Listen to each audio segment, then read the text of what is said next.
Bismillahirrahmanirrahim. Assalamualaikum warahmatullahi wabarakatuh.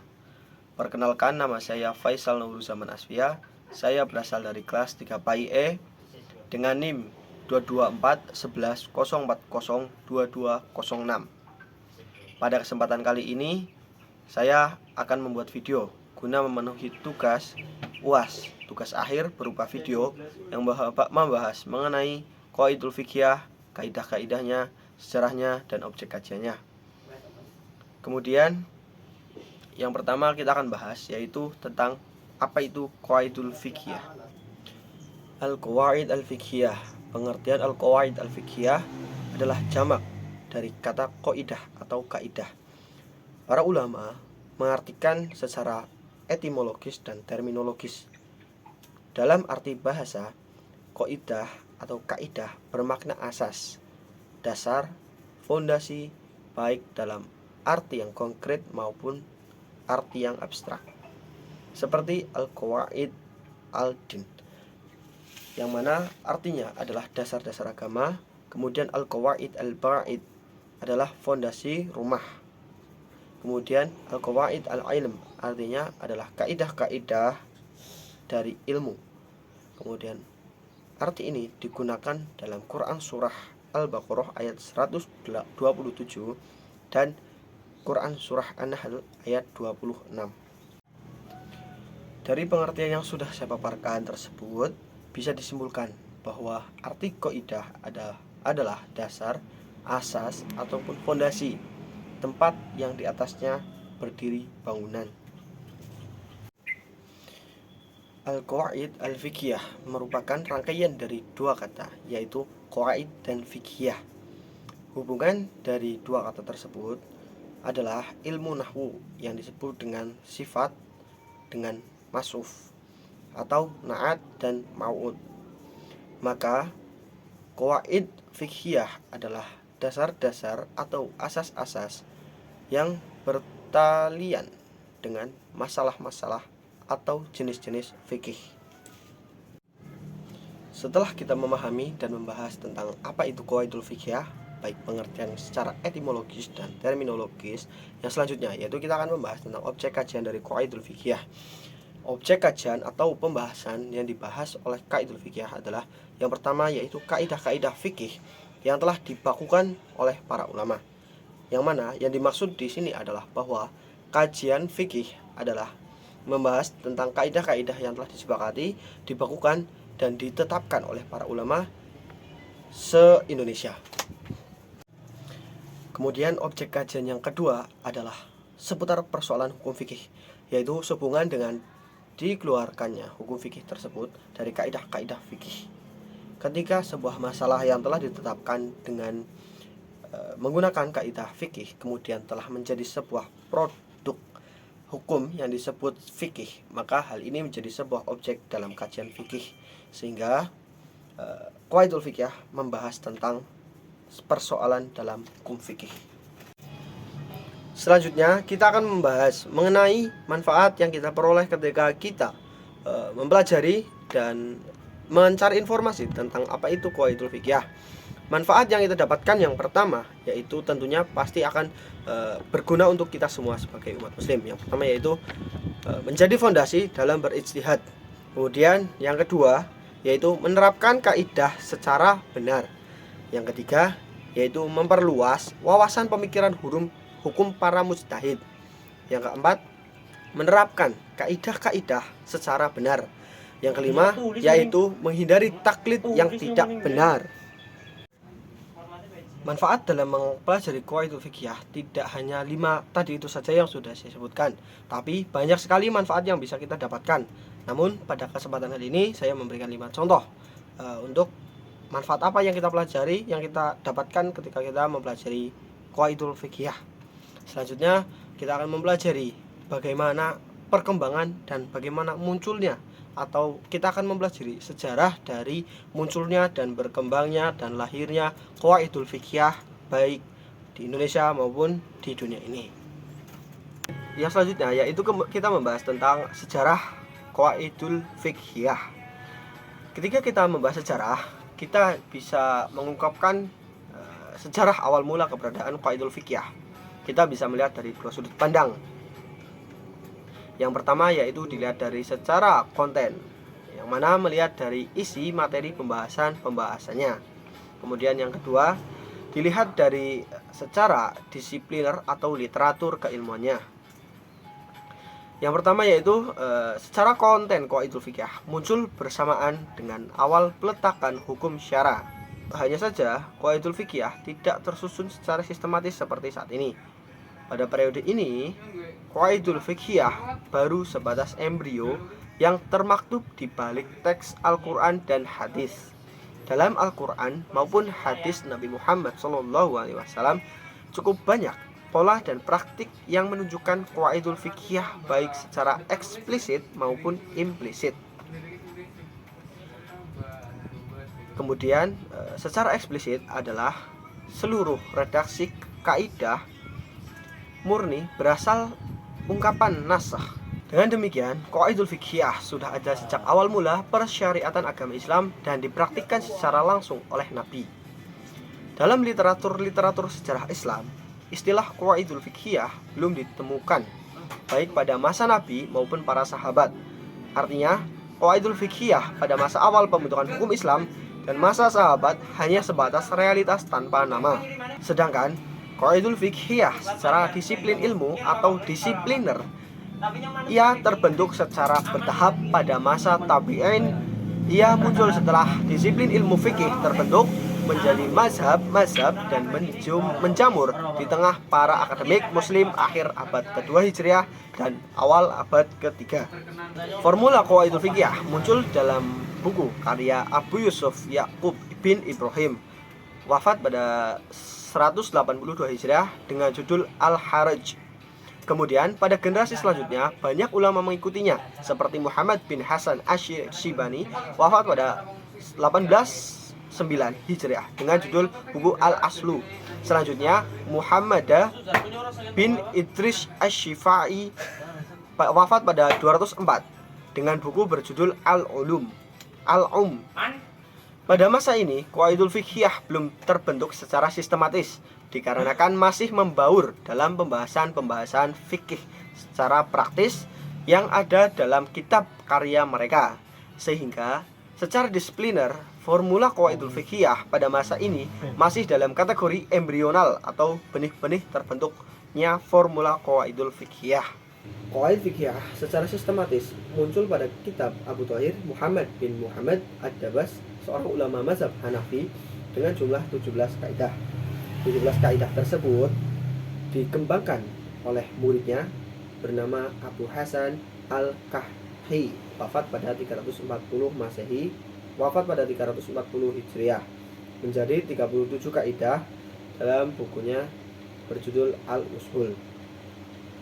Kemudian muncul Abu Sa'id Ad-Dabusi pada tahun 430 Hijriah, memperluas pembahasan dalam bukunya berjudul Taksis An-Nazar fi Al-Usul.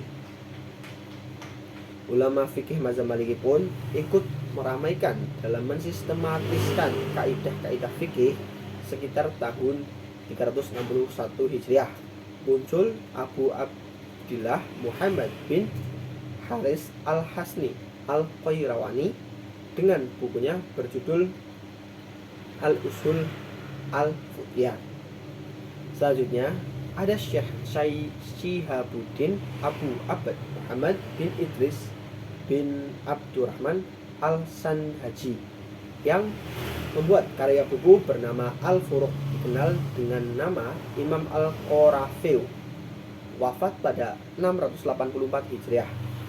Juga selain itu, ulama dari kalangan mazhab Syafi'i mengembangkan kaidah fikih seperti Imam Qadi Husain, wafat pada 462 Hijriah, dan Abdullah bin Yusuf bin Muhammad bin Nuhaimiyah atau Abu Muhammad Al-Juwaini, wafat pada 438 Hijriah, yang dikenal dengan julukan Imam Haramain, membuat sebuah buku berjudul Al-Furuq yang menjadi buku referensi fikih Syafi'iyah.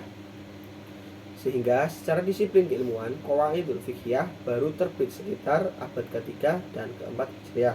Pada abad inilah Qawaidul Fiqhiyah memulai perkembangan keilmuannya dengan banyaknya terbitan buku referensi keilmuan Qawaidul Fiqhiyah dari berbagai mazhab hingga saat ini. Oke, untuk yang selanjutnya yaitu kita membahas tentang kaidah-kaidah dari Qawaidul Fiqhiyah. Kaidah-kaidah dari Qawaidul Fiqhiyah, kaidah pokoknya itu ada 5. Yang pertama yaitu al-umuru bima qasidiha, yang artinya semua perbuatan itu tergantung dari niatnya. Dalil dari kaidah ini adalah dari sabda Rasulullah SAW, yang mana sabda Rasulullah itu adalah innama a'malu binniyat, yang artinya sesungguhnya amal itu tergantung niat dan seorang akan mendapatkan sesuai dengan niatnya. Hadis riwayat Bukhari, Muslim, Abu Dawud, dan Ibnu Majah. Yang dimaksud dari kaidah ini adalah setiap perbuatan manusia, baik dalam hubungan dengan Allah maupun antar sesama makhluk, ditentukan oleh niat dan tujuan dilakukannya. Contohnya yaitu dalam ibadah yang kaitannya dengan Allah Azza wa Jalla, niat adalah rukun sehingga menentukan sah tidaknya suatu amal. Sedangkan dalam perbuatan yang kaitannya dengan sesama makhluk seperti muamalah, munakahah atau pernikahan, jinayah atau tindakan atau tindak pidana, niat merupakan suatu penentu apakah perbuatannya tersebut mempunyai nilai ibadah atau sebaliknya, dan apakah sebagai perbuatan yang membawa dosa atau tidak. Niat juga merupakan pembeda antara ibadah dan sesuatu hal dengan yang lain, seperti ibadah yang fardu dan yang sunnah. Kemudian yang kedua yaitu al-yaqinu la yuzalu bisaqri, yang itu keyakinan tidak dapat disingkirkan oleh keraguan. Dalil dari kaidah ini adalah sabda Rasulullah SAW, yang artinya apabila salah seorang di antara kamu ragu-ragu dalam sholatnya, ia tidak ingat apakah sudah sholat 3 rakaat atau 4 rakaat, maka singkirkanlah ragu-ragu dan dasarilah sesuai dengan yang diyakini. Yang dimaksud yakin di sini adalah makana sabitan bin nazar wa dalil, yakni sesuatu yang pasti dengan dasar pemeriksaan atau dengan dasar dalil atau bukti. Sedangkan syak atau ragu-ragu artinya adalah keadaan yang tidak pasti, berada di tengah-tengah antara betul atau tidak tanpa bisa dikalahkan oleh salah satunya. Maksud kaidah kedua ini yaitu suatu yang telah meyakinkan tidak dapat digoyahkan oleh sesuatu yang masih meragukan, kecuali yang meragukan itu menjadi yakin. Contohnya yaitu seorang yang telah berwudu kemudian datang keraguan apakah ia telah berhadas ataupun belum, maka dalam hal ini ditetapkan yang diyakini yaitu masih ada wudu dan belum berhadas. Kemudian yang ketiga itu al-masaqatu tajlibu taysyiru, itu kesulitan mendatangkan kemudahan. Dalil dari kaidah ini adalah yang mana artinya itu Allah menginginkan kemudahan untukmu dan tidak menginginkan kesulitan. Hadis dari Quran surah Al-Baqarah ayat 185. Kemudian para ulama menerangkan bahwa kaidah ini di atas keluar segala bentuk rukhsah atau keringanan. Di antaranya yaitu ketika shofar, seorang boleh mengqosor atau mengurangi jumlah rakaat dari 4 menjadi 2, boleh berbuka, boleh mengusap khuf lebih dari sehari dalam semalam dan sebagainya. Kemudian ketika sakit boleh sholat sambil duduk, berbaring dan lain sebagainya. Kemudian ketika lupa, bebas dari dosa karena lupa, seperti makan pada waktu puasa Ramadan atau salam sebelum sholat. Kemudian ketika terpaksa atau keadaan darurat, seorang boleh memakan makanan yang diharamkan agar dirinya tidak binasa atau meninggal atau mati. Kemudian ketika jahil atau tidak tahu, seperti berbicara ketika sholat karena tidak tahu hukumnya, maka sholatnya tidak batal. Kemudian ketika sulit atau umumul balwa, keadaan yang sulit dihindari, seperti misalnya sholat dengan terkena najis yang sulit dihindari, kemudian adanya kotoran burung yang tersebar di masjid. Kemudian yang keempat yaitu ad-darurah yuzalu, bahaya harus disingkirkan. Dalil yang menjelaskan tentang ini yaitu yang artinya tidak boleh membahayakan diri sendiri dan orang lain. Hadis riwayat Ibnu Majah.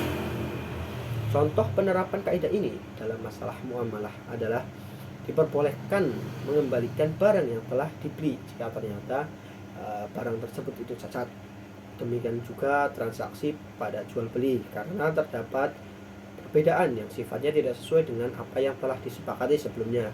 Syariatkan hajar atau pencegahan melakukan transaksi pada harta bagi orang safih atau dungu atau kurang akal, anak yatim yang belum cerdas atau orang yang hilang akalnya.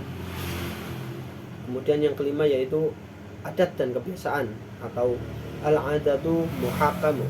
Dalil ini yaitu yang artinya apa yang dipandang baik oleh kaum muslimin atau para sahabat, maka hal itu baik pula di sisi Allah. Yang dimaksud di sini adalah bahwa adat dapat menjadi rujukan hukum dalam beberapa keadaan. Maksud adat menurut para ahli fikih yaitu istilah untuk sesuatu yang berulang kali yang telah menatap jiwa dalam jiwa karena sejalan dengan akal menurut tabiat dan yang masih sehat.